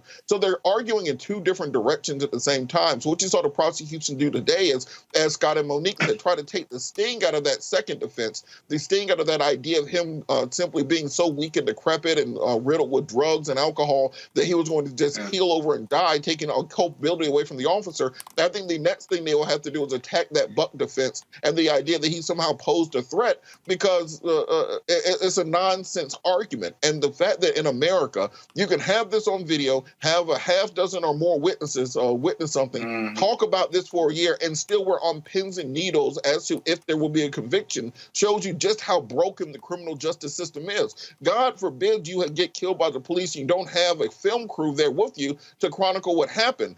God forbid you get killed by the police, you don't have an international movement that sparks protests in Sydney, Australia, and Shanghai, China, and everywhere else around the world, because if you're just a regular individual who gets killed by the police, if these officers can't get convicted for this, I'm not sure what you would have to do to get convicted for killing a black man in America. Folks, we're going to play some of the testimony that took place today in the Derek Chauvin murder trial. Here it is.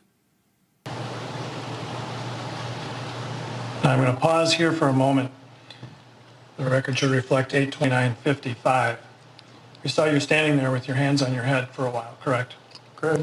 What was going through your mind during that time period? Disbelief and guilt. Okay. Why guilt? If I would have just not taken the bill, this could have been avoided. We also saw another individual get pushed by an officer, correct? Correct. And what did you do after that happened? I was just trying to calm him down, tell him to stand back. Okay, so that takes us to the end of Exhibit 33.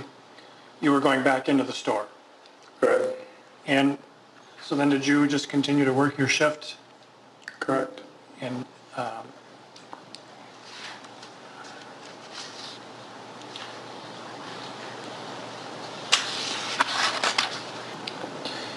so did you continue to work at Cup Foods as long as you could? No. Why not? I didn't feel safe. I have no further questions, Your Honor. I'm not trying to win. I'll get on the ground, anything. I get in the car. He know it. He know it to me. Y'all hear me? Don't do me like that, man. In the car. Okay, can I talk to you, please? Yes, you get in this car. We can talk. I am claustrophobic. I'm hearing you, but you're not working with me. God, I'm claustrophobic. Get in the car. Man. Get in the car. Put me in the front. Please. No, you're not getting in the front. I'm claustrophobic, so I was in the car. Okay, man, okay? I'm not a bad guy, man. Get in the car. I'm not a bad guy. Man. Open my nose. Please, officer. Please. Sit. Please. Take a seat. Please, man. Please. No, I don't take a seat. I can't choke. I can't breathe, officer. Please. Please. Fine. My wrist. My wrist, man. My wrist, man, please. I can't. And I'm on the ground. I'm on the ground. I'm on the ground. I'm on the ground.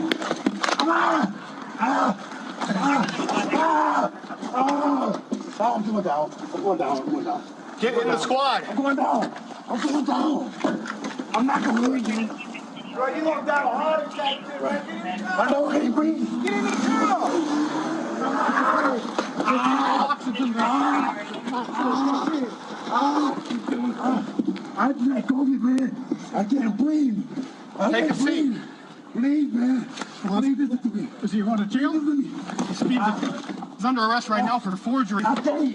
Can we figure out what's going on? For what? Take him out. For what? Look at you. Thank you. Thank you. Get him down on the ground. Yeah, on the ground. On the ground.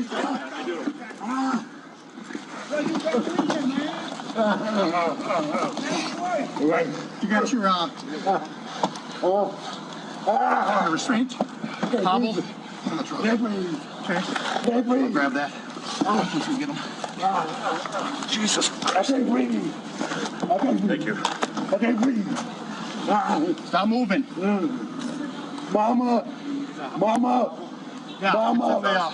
Mama. One of the front pouches. Mama. On my right side bag. Mama.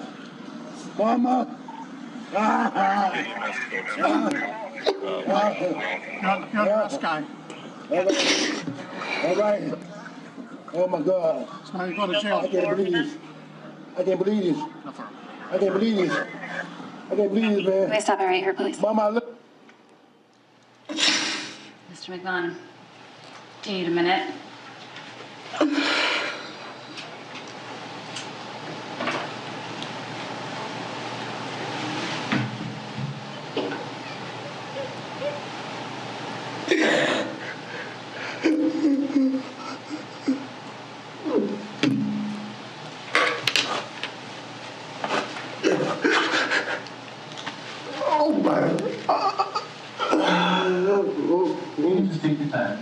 Let us know when you're ready. We'll just give you a moment, Mr. McGowan. I'm not sure if there's water as well. Oh, if you need a break to get some water, let me know, and we can take a break.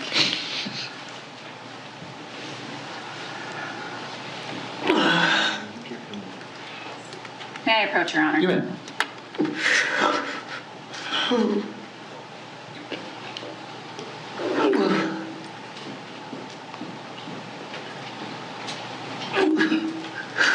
Thank you.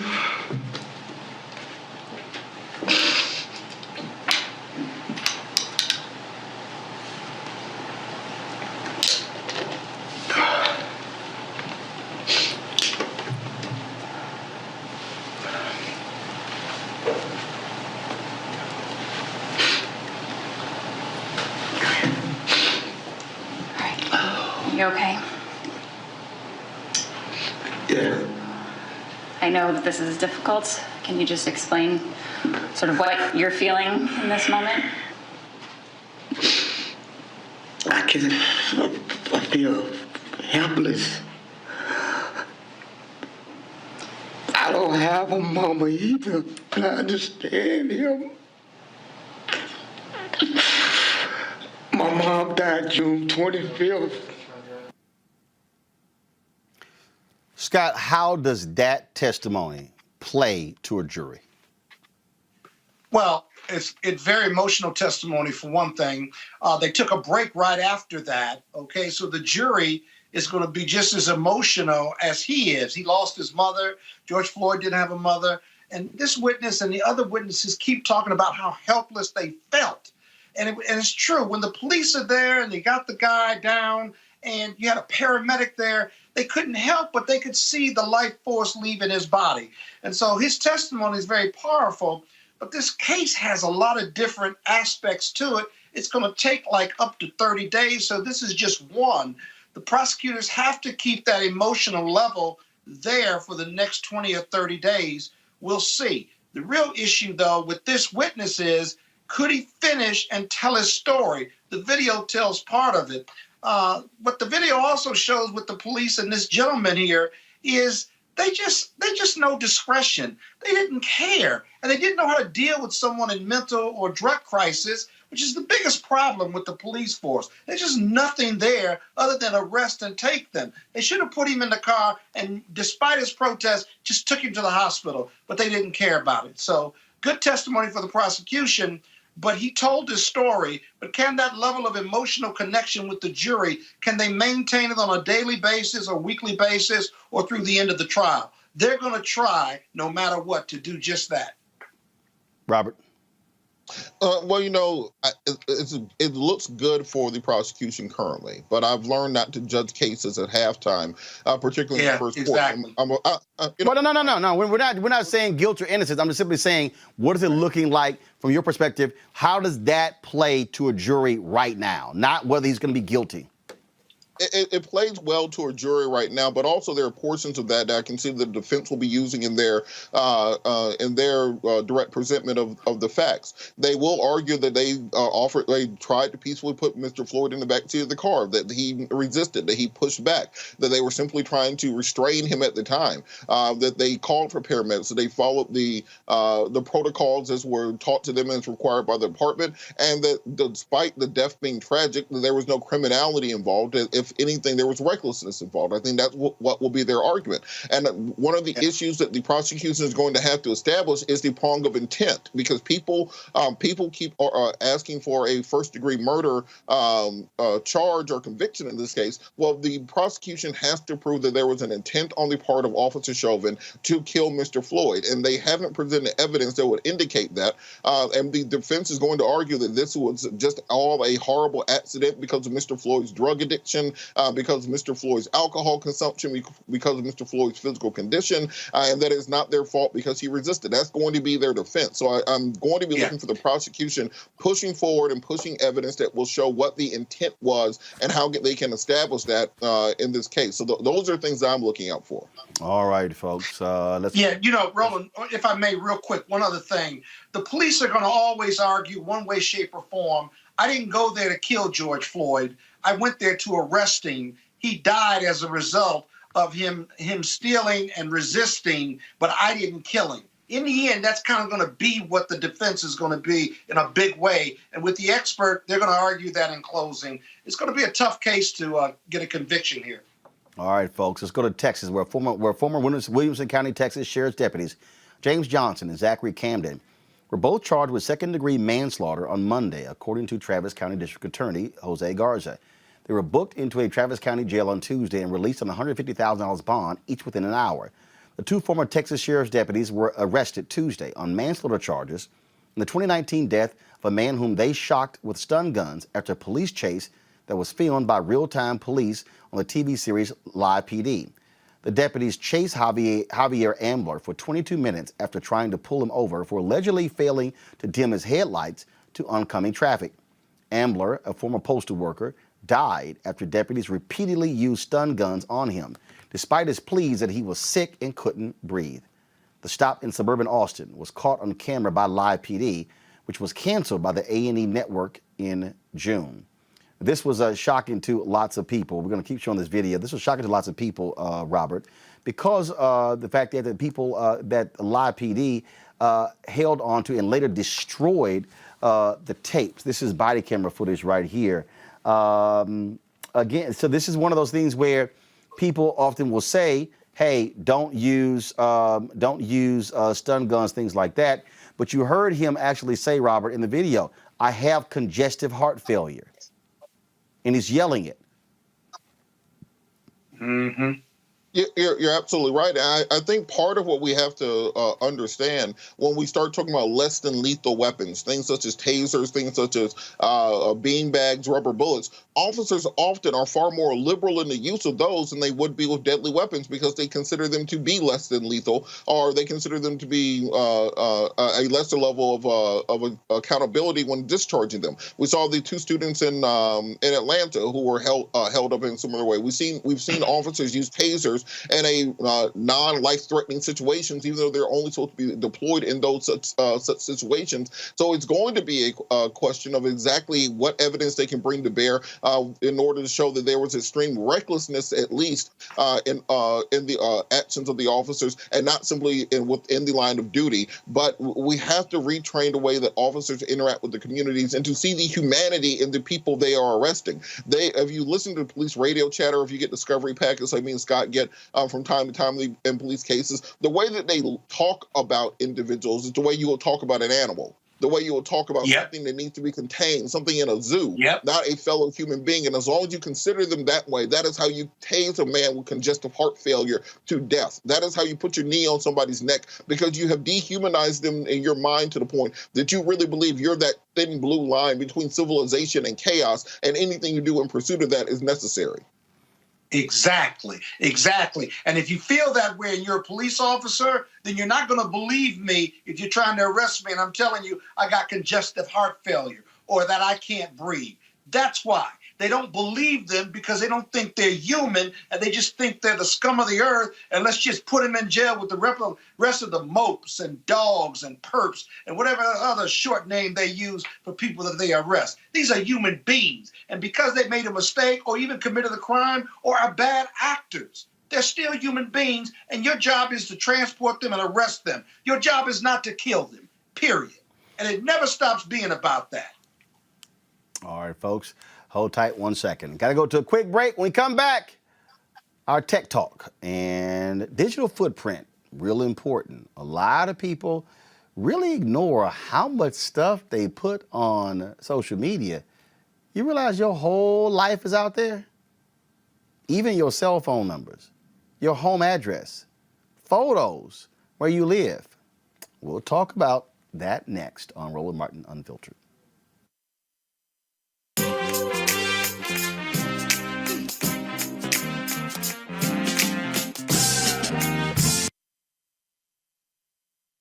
I'm Bill Duke. This is Diala Riddle, and you're watching Roland Martin Unfiltered. Stay woke.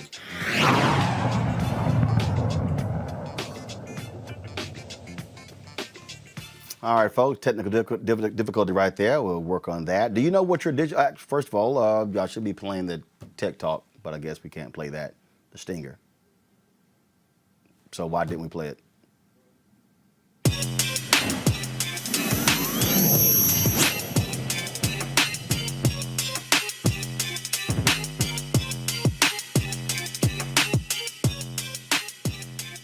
That's what we were supposed to play before I start talking. Do you know what your digital footprint says about you? Social media searches are used all the time by schools, the police, employers, and others to determine who they want on their team. For today's tech segment, we're chatting with Stephanie Humphrey, author of Don't Let Your Digital Footprint Kick You in the Butt. Stephanie, glad to have you on Roland Good to Martin see Unfiltered. you. Absolutely. Hope all is well with you.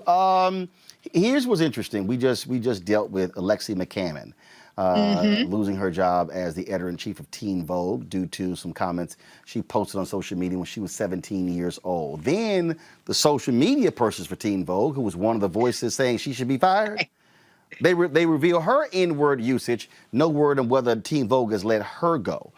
We've seen other examples of that, things that pro athletes have said when they were in high school as well. But not just that, the amount of information, I think people would be completely overwhelmed, the amount of information that's literally available, that people can actually go to some of these search engines or some of these services you pay for, and it literally will show you not just Robert or Scott, but their children, their relatives, their addresses and phone numbers of other people who are connected to you. That's how crazy this is. It is. It goes way deeper. And thank you so much for having me, Roland. It goes way deeper than any of us ever imagined. When you just think about how many platforms you're attached to that are connected to the internet. And we're not even just talking about Facebook and Twitter and Instagram. We're talking about Twitch and YouTube and Netflix and your Apple Watch and your Fitbit and that Nest thermometer in your home and that Alexa and everything else that you use that is connected to the internet is establishing a digital footprint for you that is searchable and recoverable. All of that data can be mined in some way. And not only that, I mean, I don't even think people realize, just the other day I went to the cleaners and they said, "What's your phone number?" And I'm sitting there like, why? And again, though, what happens is we just do it naturally. You now go to grocery stores, and in order for you to get the discount, you got to put your phone number in, or you scan your card, which actually has has your information on there as well. I mean, how we have freely just given, and in fact, it's a trip because, like I say, when people you go somewhere and ask for your number, there are other people around, and you're just giving out your cell phone number like it's no big deal. Right. Putting it out in the atmosphere. And think about how many people use their phones to pay for stuff. You tap it at Starbucks, or you're using Apple Pay, and your credit card is connected to your phone, is connected to everything else. So that rabbit hole goes very, very deep. And I don't think people know enough about what they are giving away or about how companies are using that data. And we're not informed enough on how to protect our privacy in these instances. I'm going to pull Robert and Scott in here. Both of y'all are lawyers. I'm sure y'all got something to say about this digital footprint thing. Well, I think my primary question will be what steps can people take in order to start safeguarding those things? What happened to your Black Planet account from 15 years ago? Where's the information from your MySpace page at now? Every app you open says, will you allow access to your data, your phone numbers, your location information? What steps can people take to start cutting down on the amount of information out there and that's accessible? Right. Well, you first have to make a list. I mean, it might take a while. It might be way longer than you expect. I actually did this exercise with some students I spoke to recently and asked them to write down everything they've done that is connected to the internet, and their lists were super long. So think about all of those things. But there is a service in particular called justdelete.me that will give you instructions on how to go to each of these different sites and ask that your information be deleted. Because that's the thing that people think, that just because they're not using the site anymore, or just because they deactivated their account, that particular platform is not still holding on to their data. And they are. You have to actually ask and request that your data be deleted and hope that they actually do it. Now, what's the website again? Justdelete.me. Okay. All right. Scott? I often hear about the dark internet. And I have this vision of a collection of hackers who are taking your data, selling it, and then using it. But I don't know they're using it, and I can't really tell whether they're using it. How do I find out whether I've really been compromised, like my social security number or my date of birth? that I've been compromised and I don't even know I've been compromised. How do I fix that? That's a tough question because, yeah, like you mentioned, the dark internet is called the dark internet for a reason. It is meant to be hidden. They use virtual private networks and other things to cloak their identity and route traffic through different routers so you can't find it. So it would be really tough for the average person to try to sort of go down that path to see if any of their information is out there. There is another website, though, that I like. It's called HaveIBeenOwned.com, and owned is spelled with a P. That will let you. Hold on. Have I been owned? It's owned, but they spell owned PWNED. So take the O out of owned and put a P there. got it? HaveIBeenOwned.com. All right, pull it up, y'all. Pull it up. Here we go. There All right. you go. Yep, that's it right there. So you can tell if your email address has been in a data breach. You can at least see if any of the sites that you use have been hacked. Yeah. Hey, Roland, can I ask one more question? I guess. Really good. I guess. Okay, so here's the deal. Here's the question I get as a lawyer all the time. I have clients who call me and say, I did something wrong 10 years ago and 5 years ago, or I got arrested and it's on the internet, or I said something wrong. How do I get it off the internet or get it so buried deep in the internet files that nobody can see it unless they're really digging and really looking hard at it?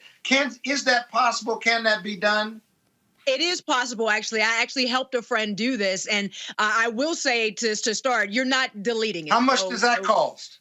So that was a favor. I don't do this. I don't do that for a living. That was a favor. But I'll tell you what you can do. You're not going to get rid of it. So if you're looking at sites, there are a lot of sites out there that claim to do reputation management and try to delete stuff off the internet and things like that. At the end of the day, that stuff is stored on multiple servers. If somebody has a mind to hack and really dig for your information, they're going to be able to uncover it. What you can do, though, is just what you said, is to put enough of your own content out there that it does start to effectively bury that objectionable content, because they've done the study and 99%, a solid 99% of people won't look past the first page of a Google search. So if you can get something off of that first page, down to page 5 or 6, you have effectively buried it for all intents and purposes. It's not going to go away, but you have effectively buried it. So you can combat that old stuff with new, better stuff. So continue to be consistent in the things that you post. Use LinkedIn as a tool, get your own website started, whatever that looks like for you, whatever is manageable for you. You have to take control of your digital footprint by putting the things that you want people to know about you out there on the internet in a consistent basis. One of the things also, and I explain this to my nieces and nephews all the time, Stephanie, the moment you tweet it, that sucker is out there.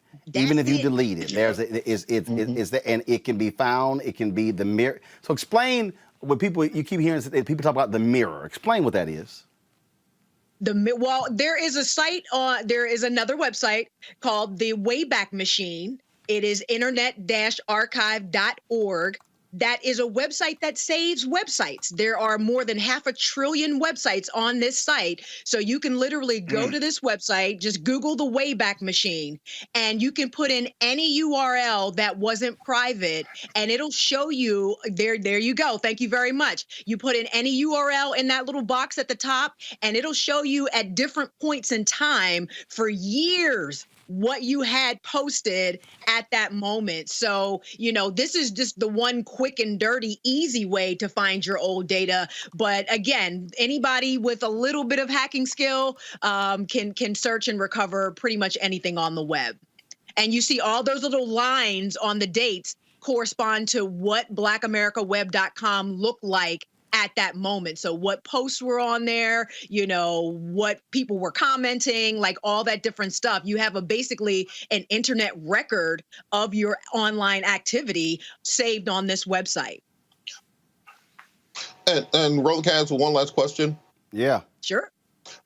So my other question would be: recently, we've seen people like Kevin Durant get in trouble for burner accounts. Mitt Romney got caught with a secret troll account at one point in time. We also continue to see celebrities have their direct messages or their inbox messages leaked to the public. What can the average person do to stop their troll account from being discovered, or to stop instant messages or direct messages from being leaked to publicly? Well, the first thing I'll say before Stephanie does is don't get a damn troll account. That's just first. Well, tell I'm just saying that's first. That's it. That's just first. All right, that's just first. The second thing is, like, it kills me, Stephanie, when people who I actually know send me a DM. I'm like, your ass got my number. I'm like, send a text. I know. It's so bad. I mean, because the thing is, it's human nature. It's not even a function of the internet necessarily. It's human nature to screenshot stuff and leak stuff. You know, stuff isn't getting leaked because the internet is leaking. Stuff is getting leaked because human beings are leaking it. So you have to know, who you're sending these DMs to and who has access to these burner accounts and things like that. And you have to understand that because you think that you're not associated with the account does not protect you. Your privacy settings and things like that won't always save you. So you have to understand that anything you put out there, I mean, we got IP addresses that are automatically connected to the things that you do. Anything you put out there, you have to understand that may eventually be surfaced. Okay, so what about so Stephanie, what about when we hear about these encrypted apps? WhatsApp says they have encrypted features. Right. Some folks don't believe it. Go to my computer. A lot of people are really using Signal. They're using Signal to be able to send messages back and forth, and that are encrypted. So first of all, explain to people what it actually means when it said that this app is encrypted from phone to phone. What does that mean? Mm-hmm. So yeah, end-to-end encryption means that once you type the message into yours on the app on your side, you see it as regular text, but the app itself will encrypt that message, that data, send it to whomever, and it doesn't get unencrypted until they see it on their phone. So you too, allegedly, are the only people that will actually see the content of that app. The platform, the people that work at the platform won't see it. They can't hand those records over to any sort of government, entity. Allegedly, you two are the only two people that are supposed to see that message. So that's what it means, because if it wasn't end-to-end encrypted, that message would live on that platform servers. So if they did get subpoenaed by authorities or law enforcement, they could turn that information over to them. If they got hacked, somebody could grab that information that way. But the fact that it's encrypted means that only you and only the person you send that message to are supposed to be able to see it. However, that still does not solve the problem of human nature. And if that person happens to take a screenshot, or if somebody gets a hold of your phone and opens it up and sees that message and takes a picture of your phone, that information can still get out there. So even though on the Signal app, you can do disappearing messages, what people have to understand is you can set disappearing in 5 minutes. To your point, the person on the other end could still do a screenshot. Right. And that was the whole thing with Snapchat. When Snapchat first came out, that the whole cachet around Snapchat was like, oh, just 5 seconds, 10 seconds. And that's why everybody was sending nudes and thinking that they were going to get away with sexting, with impunity, basically. But nobody considered the screenshot, and nobody considered the fact that new apps like Snap Save were going to be created that could save the messages before you knew that anybody took a screenshot, and nobody would ever have to take a screenshot. So I don't doubt that there's something out there now, or something being worked on, that could save a Signal message or a WhatsApp message before you know it's being saved, or without your knowledge that it's being saved. So it's just a matter of thinking before you hit that send button, honestly. And there's another one out there. Go to my computer real quick. It's called Wire.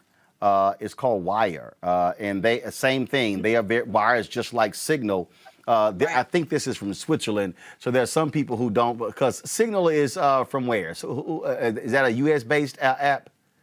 That's a good question. I'm not. I'll look it up. Yeah, because I know some people who are like, hey, I ain't trusting Signal. I'm gonna go to the Swiss app. They real good about protecting stuff.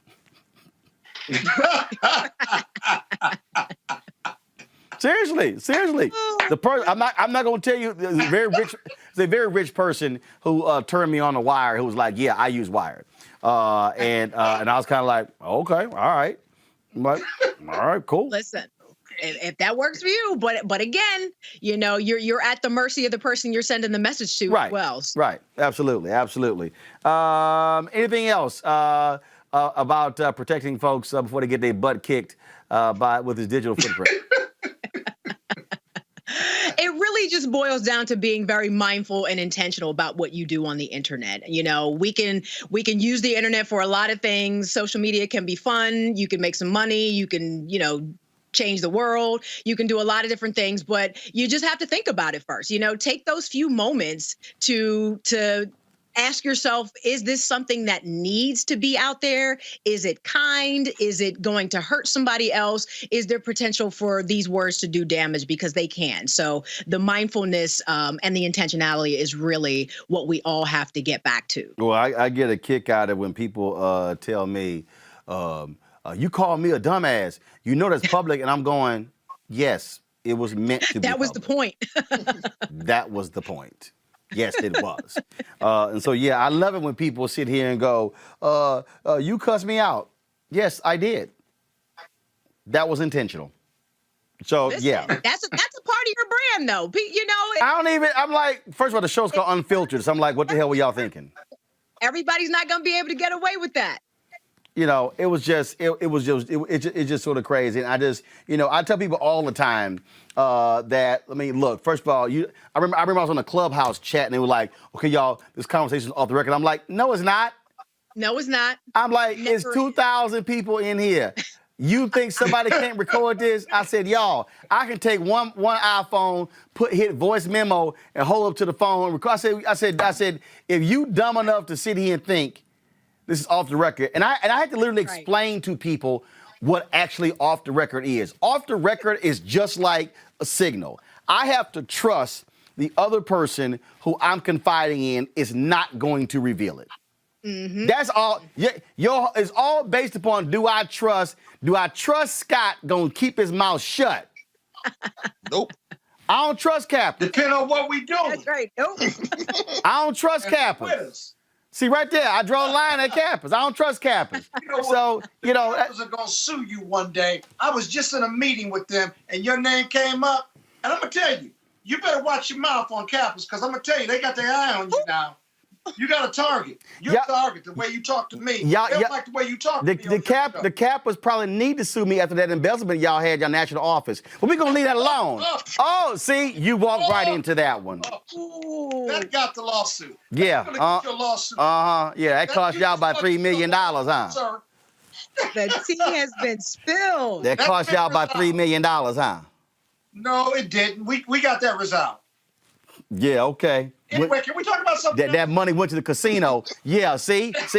You open this can of whoop ass, and I'm just simply revealing it. Y'all, show Stephanie's book, please. Y'all, here's the title of her book. Thank you very much. Don't let your digital footprint kick you in the butt. A lesson in what not to do on the internet to build your personal brand online by Stephanie Humphrey. Stephanie, where can people get it?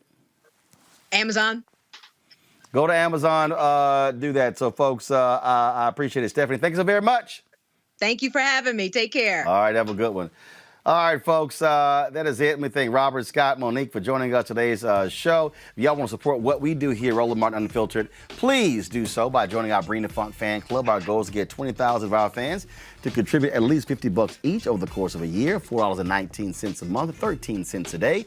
If you can't give that, that's fine. You give less. We have people who've done that. You give more, that'd be great as well.